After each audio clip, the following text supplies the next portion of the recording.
I said, I'm gonna get this Powerade and I'm put a little water in it. No, he said, get off the sugar. And sometimes we wonder why we ain't getting nowhere because we ain't doing what he said. He said, I will instruct you. I will lead you and I will guide you. So we say, okay, Lord, you're going to lead me and guide me. I said, okay, Lord, he leading me, I'm guiding. Okay, I'm doing good the first week. And the guy says, okay, I'm going this way. And I'm like, oh, look at that cake over there. Oh, wait a minute, Lord, wait. Okay, now I'm trying to catch back up. Okay, Lord, what you say? He said, I'm leading you and guiding you. Oh, look at them hot wings over there. All right, then. Okay, what you say, Lord? Okay, wait, Jesus, wait. Okay, and I'm leading him and I'm guiding him. And he said, ooh, that's a milkshake. Then I got my arms full. He said, well, I'm going to lead you and I'm going to guide you. Wait, Jesus, wait. Then I get behind him again. I said, whoa, look at that man. Girl, he fine, baby. I done put down all the cakes and the cookies and the pie. Because now you done got caught up over here in something else. But God says, if you had to just let me lead you, and if you had just paid attention to me as I was walking, you wouldn't have got distracted. You know, Pastor was just talking about distraction. You know, I said, Lord, help me. I said, we be in this church, and I know everything he said. Somebody say, what was the word? I know I heard it, because I was amen and it was good. And I said, I'm going to go home and I'm going to apply. Lord, what did he say? Okay, he said something about, KJ, y'all, what did he say? They be like, I don't know. I said, y'all know. I said, y'all better start paying attention in church. Well. Y'all better start paying attention. I said, yeah, y'all. I be paying attention. It just, what did he say? Some fall on good ground. Some fall on the concrete. Well, some fall in the good ground. Some of them fell on the concrete. I'm trying to get to a place where when it falls on me, it's on good ground so I can keep it. And when I go out, I know what I have. But the one thing that I know, he said, I bring all things back to your remembrance. So the other day I was in the house and I said, Lord, wait a minute now. I said, what happened? I heard Pastor say, them distractions. I said, that's what it was. Distraction. At the beginning of this year, I said, okay, Lord, I need a word from you. A word that I can stand on all year long. I said, okay, what's the word? He said, pace. Okay. What you talking about, Lord? Pace yourself. Because you know in this world we live in now, it's a microwave generation. And we are always in a hurry to get everything. But God ain't in no hurry. He said, I already know the beginning, I know the end. So I don't have to be in a hurry. I already know what's going to happen. What I need you to do is slow your roll and walk with me. He says, because I've already went before you and prepared a way. He said, and even after I went before you, I came up behind you and I'm still going with you. But as you walk along, I walk with you because that's how God is. He can be before you, behind you, beside you, above you, and underneath you. What's that song y'all be saying? He's on my right, he's on my left, in front, in back, on top. Yeah, you know what I'm saying. I said, Lord, I thank you. I thank you because when I don't know where I'm at, I know he's always there. When situations don't look good for me and I don't know how I'm going to get out, but if I got a foundation in God, I'll get wavering and I get shaky. And I'm going to tell you about me. I went through a season where it seemed like everything was dark, when nothing working. I didn't want to be here no more. I was trying to leave. But one thing I know, when God puts you in a place and you have been rooted and you have been grounded in that place, I don't care what devil in hell come and try to move you. You can't be moved. I wanted to.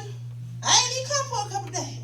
I ain't studying it. I ain't going back down. I'm going somewhere else. You know what I'm saying? Because they saying this and they saying it. And you know what the problem with they saying and they saying? That's you just don't, we don't want to receive the truth sometimes. The truth hurts sometimes. Real truth, it hurts. But I'm going to tell you another thing God told me. I bought some new books because I like to write. And, you know, sometimes we be wondering, Lord, what's my gift? What's my gift? What's my gift? Usually your gift is something that comes real easy to you. And writing comes real easy to me. I never really wanted to write, but what I come to realize is it comes real easy. So I was getting ready, and I had bought some new notebooks, and I got ready to start writing in them, and I got a pen now. And God said, don't do that. I said, huh? He said, don't write in pen, write in pencil. Why? He said, because when you write in pen, it's like your life. God is supposed to lead us and guide us. when you don't allow God to lead you and guide you, and you don't follow the instructions, and you get a plan in your mind and you're so stuck on that plan that you will not allow God to come in and move and have his way, it's like writing that pen. Because when you write in pen, it's permanent. And when you try to remove ink with an eraser and something else, you see it tears up the paper.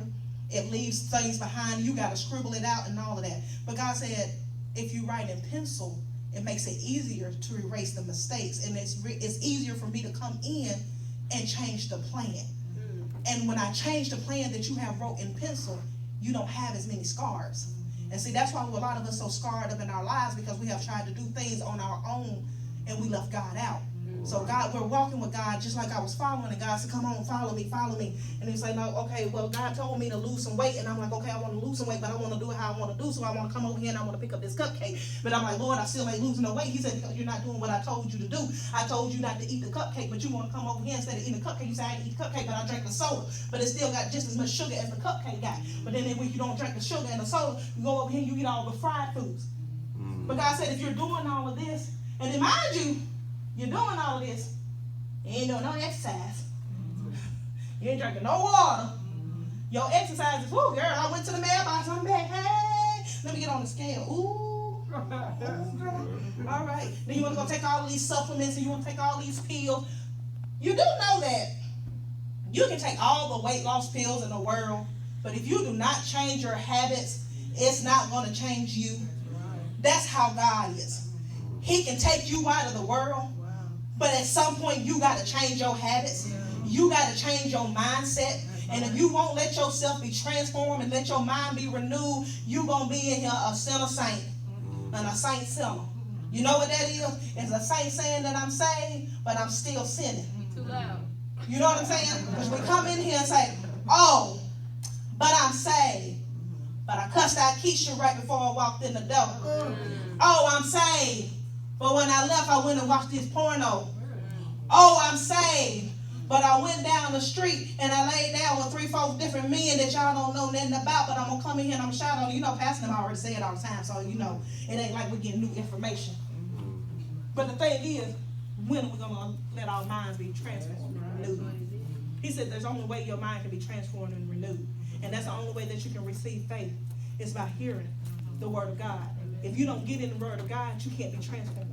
If you don't get in the word of God, you can't be renewed. If you don't get in the word of God, you ain't going to have no faith. Most of your faith come in the Bible. You can read something. If Abraham just believed God, and it was credited to him as righteousness, he said he didn't have to do no work. It was one time that Abraham actually really did some work. That's when he went and put Isaac up on that, when he got ready to sacrifice him. He said, but at first, he just believed God. Before then, he didn't say Abraham. He said Abraham didn't work, and then it was credited to him for righteousness. He said Abraham believed, and it was credited to him for righteousness. How many of us are truly believing the word of God when he says in Malachi that if we bring our tithes and offering, that he will open up the windows of heaven and pour out us blessings that we won't have room enough to receive? I'm going to tell you how we know we ain't believing that. If you ain't giving your tithes and your offering, you ain't believing that. Because where's the windows? Where's the blessings?